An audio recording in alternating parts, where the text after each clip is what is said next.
Welcome to Moviefone's Unscripted. I'm Matthew McConaughey, here with Matthew Fox. We're going to talk about our film, We Are Marshall. And we're going to ask each other some of your questions as well as some of our own, which we don't know what those are yet. And I'm going to be starting with the first question. All right, McConaughey to Fox from Paul in Miami, Florida. You worked closely with the real Red Dawson, the team's only surviving coach. What was that like, and was it ever uncomfortable asking him to relive the tragic incident and its aftermath? It was great.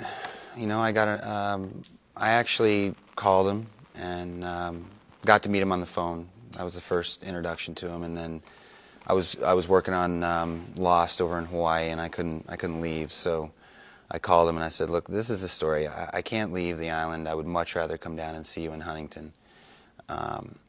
But would you consider, flying all the way to Hawaii?" Thinking that he probably was going to tell me no. I mean, he hasn't really been on a plane much for 35 years, and I thought for this reason, because of the tragedy. He really is very, very uncomfortable flying. So, hey, tell everyone real quick. It's really interesting who Red Dawson was in the story. You know, there's a plane crash went down with 75 people on board in 1970, returning from East Carolina.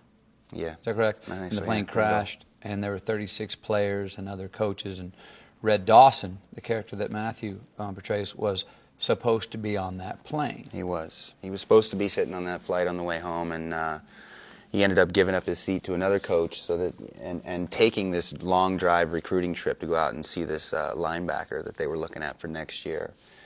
So he basically swapped places with another coach. So he's a man that's lived with, I think, a classic case of survivor guilt for 35 years.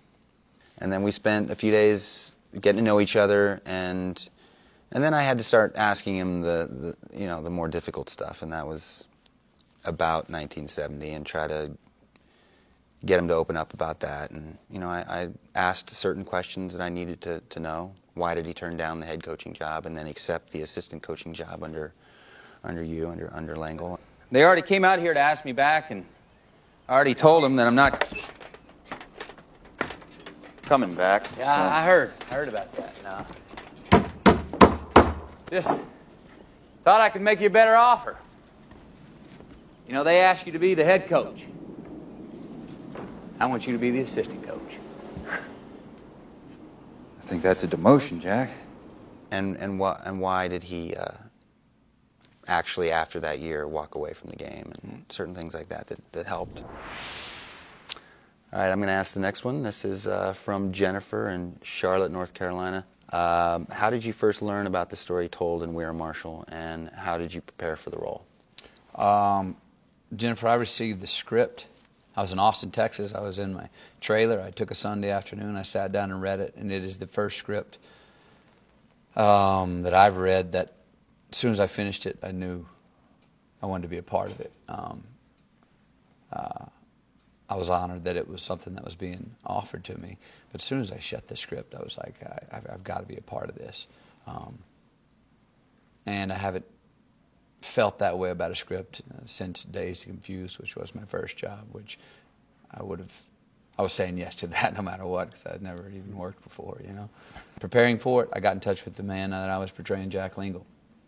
Got a lot of his audio texts, pulled things out of the documentary From the Ashes We Rose, and started off with, there's a rhythm to his speech, which was very specific. It was different from my own.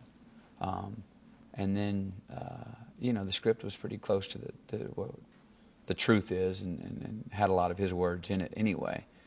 But then really started to just think about who is a man, and what's a man about who wants a job like this, comes forward and says, "Can I have the job?" Yeah. Where no one else wanted the job. And through the filming, I started to notice, he wasn't really the final straw; he was the only straw. Well, we're in this together now, boys. I'm not going anywhere, and that's a promise. Already got one name down. As soon as the wife gets things settled at the house, you are coming over for supper, and I'll get the other two. We are Marshall. It's a new day, man. From Alex in Biloxi, Mississippi, Mississippi, as opposed to your fictionalized roles, did you have a different attachment to the role of Red Dawson? And what did you feel was your responsibility to the people of Huntington and Marshall University? I always feel like I bring 110% of myself to anything that I'm on, and when you're doing a purely fictionalized thing, and you know the writers and you are creating that person, I feel a huge responsibility just to the story and to the people eventually that are hopefully going to see that story to really, you know, bring everything that I have to it. But there's no question that this story takes on a larger responsibility. There was never an ulterior agenda. There were no camps. We moved there. Yeah. The town came around, and the shooting of the film from behind the camera to in front of the camera kind of became a nice merge. And townspeople were there, and people that you were portraying were sitting over there behind the camera. And it almost, in some ways, wasn't as nerve-wracking as I thought it might be. I know for me, having a Jack Lingo sitting over there behind the camera. Yeah, it wasn't for me either, and that You know? could be a very, very awkward Yeah. situation, and I never felt that at all. Me neither. You know, because I think both those guys really kind of turned themselves over to me and you. I mean, Yeah. I never felt like Red was standing over my shoulder, going like, "How you playing me?" Uh-huh. You know what I mean? didn't Not feel at it either. all. I mean, that was amazing that way. They just kind of wanted to be there to check it out Yeah. and to be there. But I was just, Red. I felt so like he just trusted me. All right, my turn. Unscripted. Very Great. good. Had you met McG before you met him on this project? No, and I really did think he was going to show up with a lot of bling. I really did think he was about to hip hop in there, man. And here comes this red-headed Irish kid. Oh, man. Comes popping in the house. And I was like, first thing I was like, all right, man, what'd your mama name you? Yeah. She says, Joseph McGinty. Yeah. And from then on, I had to call him McGinty. Yeah. And one of the things about him is he's much more than, everyone knows he's enthusiastic, but the guy's a believer. Oh, yeah. And that's beyond being enthusiastic about things. And we spent 2 hours, and you know how he talks. I mean, he's up, he starts acting things out. Yeah. He can't sit down for too long. He's got to sit there and go and show you what he's talking about. And, his passion and his truth for the project was infectious for me, man. It was me too. I just Yeah. blown away by the guy. Okay, from Greg Dalton, MD, Maryland. It's been several years since Dazed and Confused. Was it nice getting Yes, it to has. grow your sideburns back? Yes, it was. And let me tell you, that was when I was 21. What are we talking, 19, 20 years later? It took just as long to grow them, man. Yeah. And we still had to color them in. Still a little peach fuzz on the side. You grow a good sideburns. I had Man, them. I had to work chopped for them up. months to get Yeah. one and still color them in. Yeah, as you can see with my jacket. What was his name? Who's asking this? This Greg. As you can see, I really do dig the 70s, man. Sometimes I think I was born a little bit late. Thanks to Mr. Fox here, Moviefone, and you for watching and sending in your questions. And yeah, please, man, get out there and check out on December the 22nd our new film. It's called We Are Marshall. Great story, true story, well told. It's not. It feels good in a way that's not going to preach to you.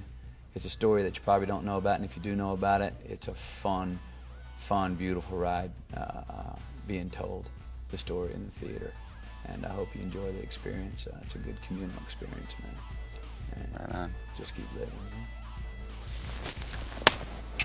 Yeah, man. Yes, I.